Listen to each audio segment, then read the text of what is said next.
warahmatullahi wabarakatuh. Waalaikumsalam warahmatullahi wabarakatuh. Halo semuanya, selamat datang di podcast ASN Berbicara. Perkenalkan, saya Rifka Pratiwi Balki sebagai MC dari Angkatan 10 Kelompok 4 dalam acara podcast hari ini dengan tema visualisasi bangsa yang dapat menggugah rasa cinta tanah air dan bangsa dengan mengkampanyekan bangga berbangsa dan bernegara Indonesia. Perkenalkan juga di sini ada Kak Nurul Ratnasari dan juga Kak Amanda sebagai pemateri kita pada podcast kali ini. Silakan Kak Nurul dan Kak Amanda untuk menyampaikan materinya. Baik, terima kasih untuk Mbak Rifka yang sudah menjadi MC pada hari ini. Teman-teman, sebelumnya selamat datang pada podcast ASN Berbicara. Pada hari ini, saya sedikit akan sharing terkait eh, visualisasi bangsa. Nah, teman-teman, seperti kita ketahui bahwa Indonesia merupakan negara yang unik ya, teman-teman. Negara yang unik ini berarti artinya memiliki ciri khas. Negara Indonesia sendiri seperti kita tahu ya teman-teman, terdiri dari berbagai suku, adat, budaya. Hal itu bisa kita lihat dari nama teman-teman sendiri yang berasal dari berbagai kantah dan provinsi masing-masing ya kan teman-teman. Nah, selain adat dan budaya yang berbeda-beda teman-teman, Indonesia sendiri memiliki berbagai flora dan fauna yang berbeda-beda. Ada macam-macam ya teman-teman. Bisa kita lihat berbagai daerah atau provinsi memiliki ciri khas flora dan faunanya masing-masing. Lalu, tahukah teman-teman keunikan Indonesia ini sudah dikenal di mancanegara, teman-teman?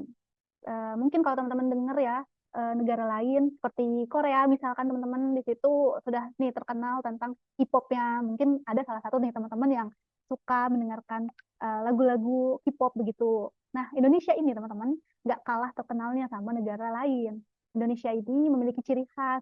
eh, Tadi kita memiliki lagu-lagu kebangsaan, lalu ada pula lagu-lagu daerah ya teman-teman, lagu-lagu daerah yang berbeda-beda. Eh, Mungkin nih sebagai intermezzo, uh, saya di sini mau menanyakan ke teman-teman. Ini kan teman-teman dari berbagai daerah ya. Nah, bisa nggak sih teman-teman sebutin salah satu salah satu lagu maksud saya, salah satu lagu daerah masing-masing. Uh, Boleh deh dari Kak Safira nih, lagu khas dari Sumatera Utara berarti ya, Pematang Siantar. Kalau dari Sumatera Utara mungkin Butet ada lagunya, lagu daerahnya. Ada Butet, benar. Mau sekalian dinyanyikan Kak? Gak usah. Iya, baik. Langsung aja selain tadi ya Sumatera Utara, Kak Iski ini boleh Kak dibantu rename terlebih dahulu kantah mana ini tuh Kak Iski? Iya, kan takut Tami dan tunggu ya Kak, bentar ya. Siap. Kantah Kota Medan. Berarti sama ya Sumatera Utara. Nah, selain Butet berarti nih Kak. Selain Butet ini apa ya? Lagu yang Sumatera Utara banget gitu. Sumatera Utara banget. Sedang Kartulo kali ya? Oh iya, teman-teman sering denger ya lagu itu. Kayaknya di sini Sumatera Utara dominasinya ya, teman-teman. Oke, karena kita ada satu laki-laki nih, Mas Amanda boleh sebutin Sumatera Utara lagi ya ternyata teman-teman. Mungkin lagu dari Sumatera Utara Kak, Rambadia Kak. Oh, tambah dia. Baik. Nah, ada satu yang beda ini, Aceh. Oke, kita Sumatera semua berarti ini ya. Aceh gimana Aceh? Kak, sebenarnya saya juga asalnya Sumatera Utara, Kak. Wow, ya ampun. Ya, tapi kalau ada lagu Aceh mungkin Bungong Jumpa. Bungong Jempa. Iya Ya. benar. Heeh. Benar, teman-teman. Nah, dari satu provinsi aja nih teman-teman ternyata langsung ada ya beda-beda lagunya gitu ya teman-teman. Bayangkan di Indonesia ada 34 provinsi ya teman-teman. Itu berarti ada berapa banyak ya lagu daerah, suku bangsa serta bahasa nih teman-teman. Kalau saya sendiri nih teman-teman, saya sebenarnya lahir di Jawa Tengah tapi sudah lama tinggal di Provinsi Jawa Barat. Lagu yang sering saya ketahui nih adalah eh, lagu tentang Manuk Dadali teman-teman. Mungkin teman-teman pernah ya dengar Manuk Dadali. Oke, itulah tadi sedikit intermezzo ya dari saya tentang keanekaragaman kita. Salah satunya lagu daerah ya. Nah, teman-teman, selain tadi ada perbedaan tentang lagu daerah, teman-teman. Tentu Indonesia memiliki perbedaan lain ya.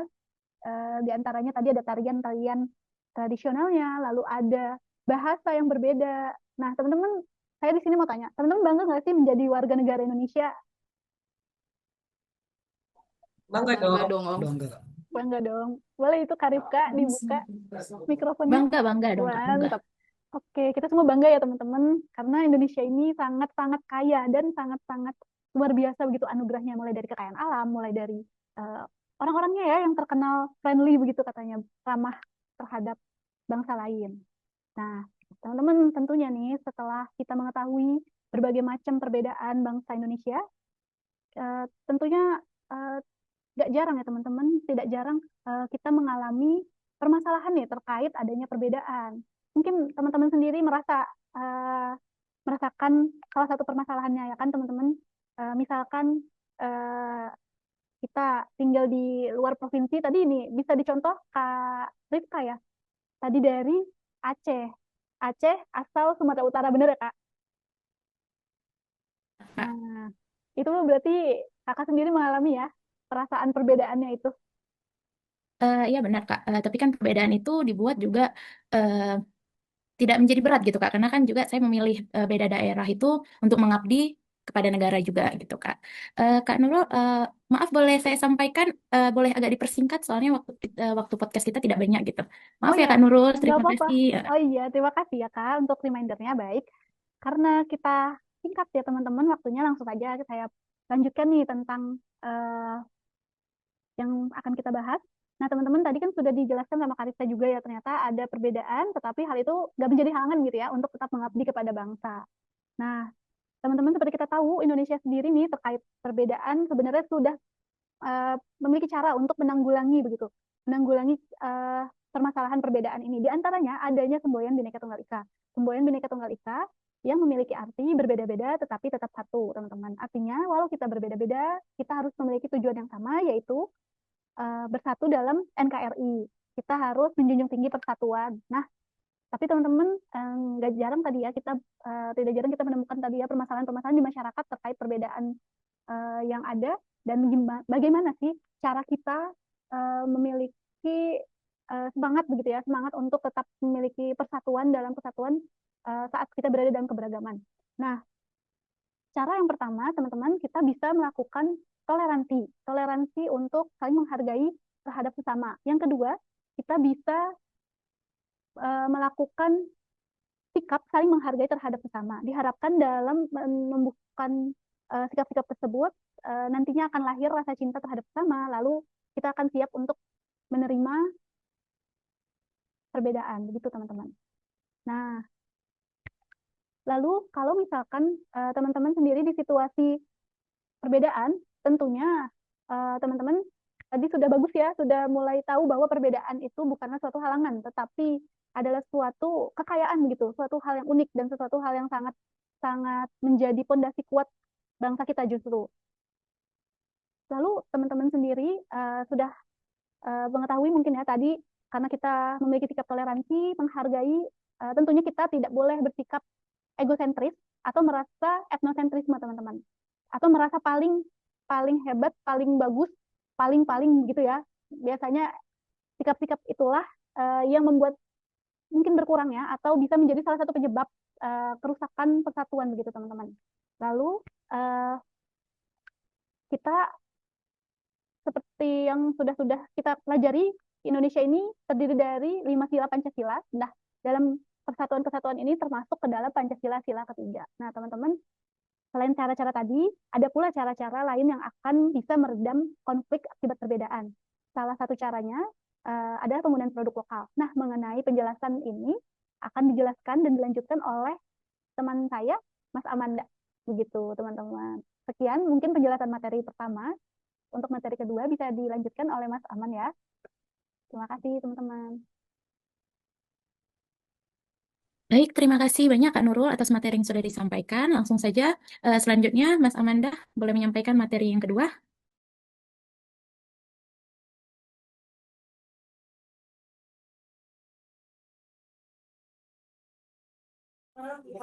Baik, terima kasih Mbak Rika telah memberikan kesempatan dan waktunya untuk saya menjelaskan materi. Sebelumnya, Assalamualaikum warahmatullahi wabarakatuh. Selamat pagi menjelang Waalaikumsalam siang, warahmatullahi teman-teman wabarakatuh. semua yang ada di berbagai daerah. Saya akan melanjutkan materi yang sudah dijelaskan oleh Mbak Nurul tadi, yang begitu luar biasa, terkait dengan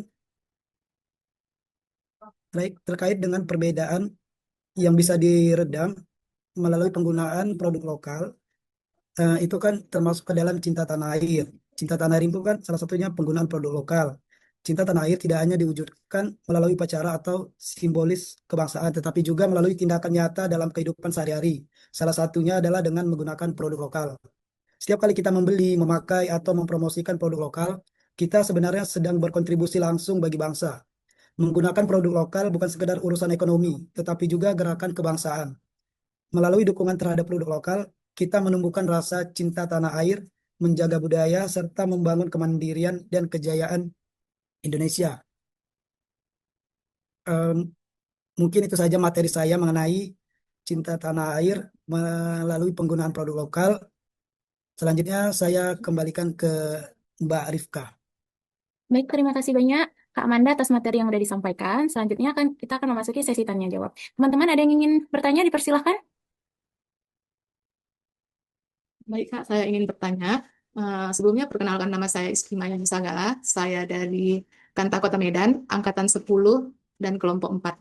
Tadi Kak Nurul sudah menjelaskan bahwa Indonesia ini memiliki keanekaragaman yang unik. Eh, yang saya ingin tanyakan, artinya kalau punya keanekaragaman yang unik, baik masyarakatnya tidak boleh yang egois, apatis terhadap bangsa dan negara. Terus kalau ada sesuatu yang membuat kita harus rela berkorban itu, bagaimana visualisasi bangsa ini dapat membuat kita sebagai ASN rela berkorban untuk bangsa dan negara? Itu yang ingin saya tanyakan. Terima kasih, Kak. Baik, pertanyaan selanjutnya ada lagi, dipersilahkan. Kak Rifka, saya mau bertanya. Perkenalkan, nama saya Safira Maharani. Saya dari Angkatan 10, Kelompok 4. Saya ingin bertanya mengenai bagaimana visualisasi bangsa dapat menumbuhkan rasa cinta tanah air pada generasi muda saat ini. Terima kasih. Terima kasih pertanyaannya Kak Iski dan Kak Safira. Boleh pemateri kita langsung dijawab? Dipersilahkan. Baik, saya izin menjawab pertanyaan Kak Iski ya. Terkait pertanyaan Kak Iski, sebelumnya terima kasih Kak Iski sudah bertanya. Baik, untuk visualisasi bangsa, bagaimana caranya gitu ya, visualisasi bangsa dapat membuat ASN rela berkorban untuk bangsa dan negara.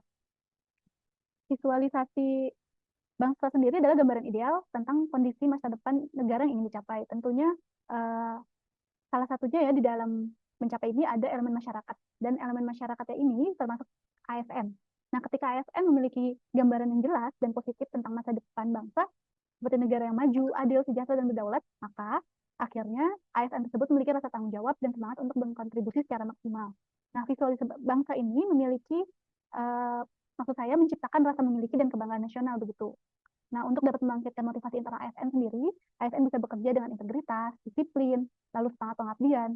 Nah, dengan membayangkan Indonesia lebih baik, karena peran Indonesia yang akan dicapai begitu oleh mereka, ASN sendiri akan terdorong untuk mengedepankan kepentingan rakyat, lalu bekerja dengan jujur tadi ya, transparansi, akuntabel, dan berakhlak tadi, lalu siap menghadapi tantangan, tekanan, dan akhirnya rela berkorban waktu, tenaga, bahkan kenyamanan pribadi untuk mencapai tujuan bersama, begitu, visi misi nasional.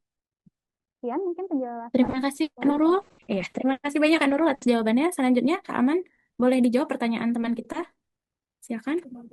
Baik, saya akan menjawab pertanyaan dari Kak Safira. Visualisasi bangsa dapat menjadi sarana yang sangat efektif untuk menumbuhkan rasa cinta tanah air di kalangan generasi muda karena mampu menyampaikan nilai-nilai kebangsaan secara menarik, emosional, dan mudah dipahami. Adapun cara visualisasi bangsa berperan dalam hal ini yaitu menampilkan identitas dan kekayaan budaya yang berupa poster, mural, film, video, atau media digital yang menampilkan beragam budaya, suku, dan bahasa. Baik, Terima kasih sekian. banyak. Terima kasih banyak Kak Nurul dan Kak Amanda yang telah menjawab pertanyaan dari teman-teman kita. Terima kasih juga untuk teman-teman yang sudah hadir di acara podcast kita. Untuk teman-teman yang menonton podcast ini, jangan lupa di-share ke teman-teman kamu ya. Saya Rifka Pratiwi Balkis, pamit dulu. Wassalamualaikum warahmatullahi wabarakatuh. Waalaikumsalam warahmatullahi wabarakatuh. Terima kasih teman-teman semua. Terima kasih. Terima kasih.